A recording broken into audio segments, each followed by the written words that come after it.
Dans le cadre de la semaine du développement durable, Média 46 est parti à la rencontre du lycée du Montat pour nous présenter la fête de l'environnement qui s'est tenue le jeudi 3 avril. Il y a un groupe qui sont en terminale service aux personnes et au territoire qui carrément organise, gère le roulement des stands, la localisation, la signalétique, etc.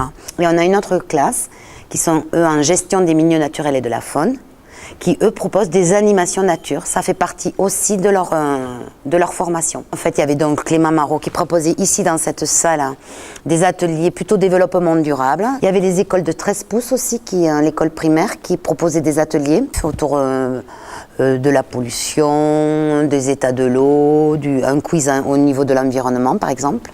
Et ensuite, il y avait les associations partenaires, le Carrefour des Sciences et des Arts, le CIDED, qui propose aussi un atelier pique-nique zéro déchet, la Ligue de protection des oiseaux, qui a proposé un atelier de découverte évidemment et de connaissance des oiseaux. Il y avait l'Office national de la chasse qui proposait pas un atelier où on jouait, mais plutôt de l'information. Ça a eu quand même du succès.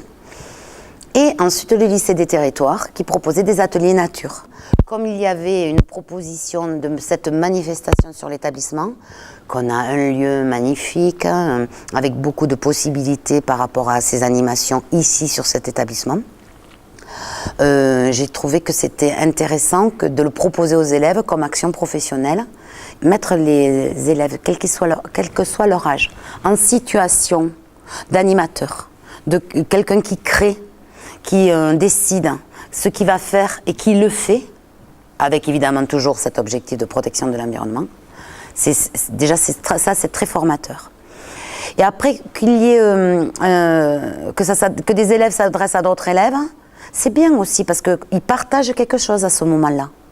Et il n'y a pas de scission, les petits, les grands, il n'y a pas de comparaison, chacun a donné, chacun a reçu, et c'est ensemble qu'on va vers le même objectif. Voilà. Et c'est ça qui est intéressant, on le partage.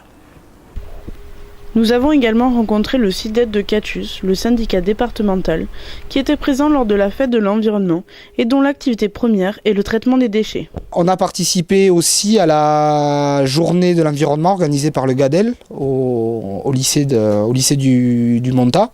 Donc où on a invité les participants à cette journée à faire un pique-nique sans déchets.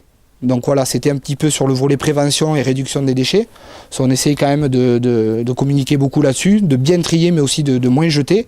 Donc on avait invité les enfants à préparer un pique-nique avec le minimum de déchets possible, donc en utilisant des boîtes en plastique, des sandwichs faits maison ou des gâteaux faits maison. Et on a eu un résultat quand même assez bon. Ce que jettent les lotois en déchets recyclables correspond à 18 000 tonnes environ, ce qui correspond à peu près à 103 kg par habitant sur une année. La moyenne française est de 65 kg. Tous ces déchets vont être recyclés. Donc chaque matière part dans une usine de recyclage et redevient, pour le plastique par exemple, ça redevient de plastique sous différentes formes.